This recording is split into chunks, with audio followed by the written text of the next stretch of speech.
কোরআন কিন্তু আসলে সহজ। ওয়ালাকাদ ইয়াসসারনাল কুরআনা লিযিকর। আল্লাহ বলেছেন আমি কোরআনকে বোঝার জন্য সহজ করে দিয়েছি। ফাহাল মিন মুদ্দাকির, আছো কেউ এই সহজ কোরআন থেকে লেসন নিবা, উপদেশ নিবা, আছো কেউ? তো তাহলে যে সূরা নিয়ে আলোচনা করব, সূরাটার নাম কি? সূরাতুল কিয়ামা। কিয়ামা মানে হচ্ছে রেসারেকশন, মানে পুনরুত্থান। আমরা মরে গেলে আমাদের সব শেষ, আর কিছু নাই, এরকম ব্যাপারটা। লাইফ আফটার ডেথ বলে ইসলামে একটা কথা আছে, আল বাআস বা'দাল মাউত। আপনারা ইমানে মুফাসসিলের নাম শুনেছেন না?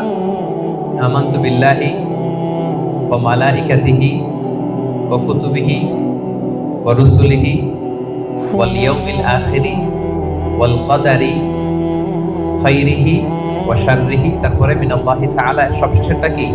ওয়াল বা'সি বা'দাল মাউত। বা'স মানে আবার উঠবেন, আপনি আবার জেগে উঠবেন।